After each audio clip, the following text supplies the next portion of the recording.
At the end of the millennium, the world changed in ways that no one could have predicted. Natural resources ran out, the global financial system collapsed, and a crisis bound all people together, but it left individuals isolated in their own broken worlds. Amidst this collapse, a company called Trex promised peace and mobility, connecting all of Europe's subway systems into one massive network called the Metro. It was now 2024, and Europe had become a desolate wasteland, almost completely empty, a hollow shell of its former self. The streets were abandoned, the cities lifeless. Automobile fuel was nearly gone, and cars were no longer practical. People had no choice but to travel by train, with the metro ruling over all. Bicycles, once a symbol of freedom and personal transportation, were now illegal. Yet there was one man who refused to conform: Roger Olofsson.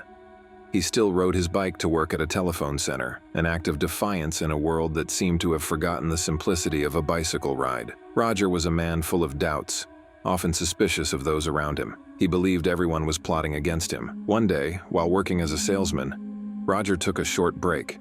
His colleague asked if Roger knew what he knew, and Roger, feeling uneasy, asked if he was being monitored. His colleague quickly changed the subject, offering a story from his youth about going skydiving, reminiscing about the good old days. On his way back home that evening, Roger pedaled hard through the abandoned city, wondering how long he could keep his secret life of biking alive. No one seemed to care or notice, but the act of rebellion still meant something to him. The city, controlled by the powerful Trex company, was everywhere, and its influence loomed large. When Roger arrived home, he overheard his girlfriend Anna talking on the phone. She was gossiping with someone, but Roger wasn't sure who. He cleared his throat, signaling his arrival, and Anna quickly excused herself from the conversation. Roger asked her about the person she was gossiping about and whether she had been speaking to her mother. Anna denied it and told him she had been talking to a friend who had recently gotten a new girlfriend. As she began to explain further, Roger cut her off, saying it was already late and he needed to get some sleep for work the next day. Anna, however, wasn't interested in letting the conversation go. She probed further, asking Roger if he thought Monica from work was spying on him. Roger denied it, but Anna pointed out that he seemed obsessed with the idea that everyone was out to get him. She even mentioned that he was the only one still riding his bike because he was suspicious of the metro. She also mentioned that she found it odd that Roger had started thinking Carl, her friend, was acting strange because of his hair. Roger fell silent, deep in thought. Anna, frustrated, picked up the TV remote and turned on her favorite drama, Asylum. Meanwhile, Roger, unable to shake his thoughts, tried to sleep, but as the night wore on, something strange happened. A voice began speaking to him in his head, telling him that he couldn't stop his thoughts. It wasn't Anna. It wasn't anyone he knew. It was just a voice in his mind, and it refused to let him go. The next morning, Anna woke up first, trying to wake Roger up with a bit of intimacy. She removed her top, hoping to get his attention, but Roger wasn't interested. He quickly walked away, telling her that he couldn't afford to be late for work again. After his shower, Roger saw an advertisement for the shampoo he had just used, along with news about protests against the capitalist groups that were expanding the metro. As he got out of the bathroom, Anna was still watching the news, her attention fully absorbed by the latest developments. Roger, however, was still preoccupied with the strange voice in his head. Roger glanced at his bike, which was broken and useless. He hesitated, then decided it was time to take the metro. He had no choice. He had to go along with the flow, even if it felt wrong. But just as he was about to leave, a man with an umbrella stopped him. The man warned him not to go to the metro, but Roger ignored him and continued walking. The voice in his head was back, urging him to ignore the warning and proceed. Roger made his way to the metro station, feeling the weight of the decision he was making. As he walked, the voice in his mind continued to speak. It told him that he had created this voice himself because he needed it, but Roger wasn't sure what to believe anymore. He reached the ticket counter, paid 15 euros for a ticket, and waited on the platform. While he waited, a man stood nearby, preaching about something. Roger didn't really pay attention. His mind was elsewhere, racing with thoughts he couldn't control. The train arrived, and Roger nervously climbed aboard, his heart pounding. As he sat down, the voice in his head spoke again, this time asking about Anna. Roger tried to block it out, but the voice was persistent, reminding him that no one could hear their conversation and that he could trust it. As the train sped toward its destination, Roger's thoughts drifted back to Anna. The voice continued to press him about her. What was it about Anna that was bothering him? Why couldn't he just let go of these thoughts? But Roger, overwhelmed and confused, kept his silence. The train carried him deeper into the heart of the metro, and Roger wasn't sure whether he was following the path laid out for him, or if he was just lost in his own mind. Roger had always trusted Anna, but lately, something was bothering him. He couldn't help but notice how much she had been talking to Carl. Maybe they were just good friends, but Roger couldn't shake the feeling that something was off. A mysterious voice in his head tried to tell him that it wasn't right, but Roger refused to believe it. He told the voice that Anna was one of the most beautiful and trustworthy people he'd ever met. She would never betray him.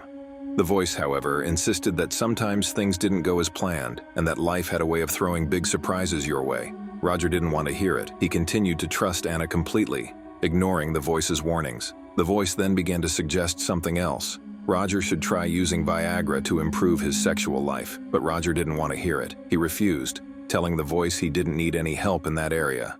The voice, however, got more insistent, urging him to cheat on Anna so that it wouldn't feel so bitter when he eventually found out she was unfaithful. Roger was disgusted and tried to shut the voice out. But it kept talking, getting louder in his mind. One day, while on a train, Roger's thoughts wandered. He was thinking about how he had ignored the idea of cheating, trying to push the voice out of his head. As the train stopped, he noticed a beautiful woman getting off. Something about her caught his attention, and he couldn't resist following her. She seemed familiar, but he couldn't place her. She noticed Roger's gaze and quickly turned to confront him. To his surprise, she told him not to follow her, and that everything would be fine if he just went to work. But Roger, feeling a strange pull, ignored her warning and continued to follow her. As the chase continued through the underground network, Roger was caught off guard when he realized the woman was familiar in a different way. She looked like the spokesperson on his shampoo bottle. Her name was Nina, and she was a dancer. Nina, sensing something was off with Roger, told him that the voice in his head didn't belong to him. She knew exactly where it was coming from. Roger, confused and startled, was told by the voice to deny Nina's words, but Nina persisted. She said that the voice was dangerous, and it wasn't part of him. Nina then revealed a chilling truth. She knew about the company behind the shampoo, Trex. The man leading the company, Ivan Bond, had developed a dangerous product, Dan Shampoo. She explained that in the wrong hands it could be used for manipulation and mind control. Nina's warnings didn't stop there. She told Roger that the shampoo contained embedded microchips capable of controlling the minds of those who used it. Nina and Roger left the building together, and Nina asked Roger if he could handle the truth. But as they talked, the voice returned, warning Roger that Nina was not who she seemed to be. It told him that she was a virus and couldn't be trusted. The voice identified itself as Stefan, Roger's inner voice, and insisted that Roger's life was now in danger. Roger began to grow suspicious. Something was off about Nina, and the voice was only adding to his paranoia. Nina then handed Roger a key card that belonged to Stefan, claiming it would give him access to Stefan's desk at Trex. Roger, looking almost identical to Stefan, would be able to use the card to reach the heart of the operation. As they made their way to Stefan's desk, Nina explained her plan. She wanted to use a device called a compression generator, essentially an EMP, to shut down Trex's operation. But Roger's mission didn't go as planned. As he was near Stefan's desk, he overheard a conversation between Ivan Bond and his associates. It turned out that the Dan Shampoo was much more than just a product. It was a tool for control. Ivan Bond had been using it to manipulate people, embedding microchips deep in their minds. Roger quickly realized that Nina's plan was much bigger than he initially thought. Suddenly, Ivan Bond discovered Roger's disguise and began chasing him. The tension escalated as Roger raced through the building, trying to escape. At the same time, the so-called EMP was revealed to be a devastating bomb. When it detonated, it melted Ivan Bond's face, killing him instantly. Roger, now desperate, managed to escape the building and hop on a train. But just when he thought he was safe, he spotted Ralph Parker, Ivan's right-hand man, sitting with Nina. The confrontation continued.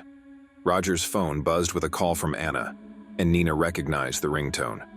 The recognition triggered something inside Ralph, and he suddenly became violent, ready to kill. But before Ralph could react, Nina shot him dead. The chaos continued as Nina urged Roger to get off the train at the next stop to avoid getting caught. Roger reluctantly followed her advice, leaving the train and making his way back home. He arrived to find Anna, who was clearly unhappy about his absence.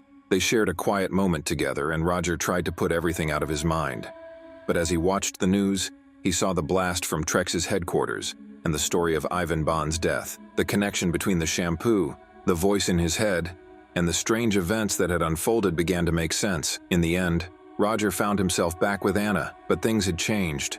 The world had changed. The voice, Nina, and the dangerous product at the heart of it all were just the beginning.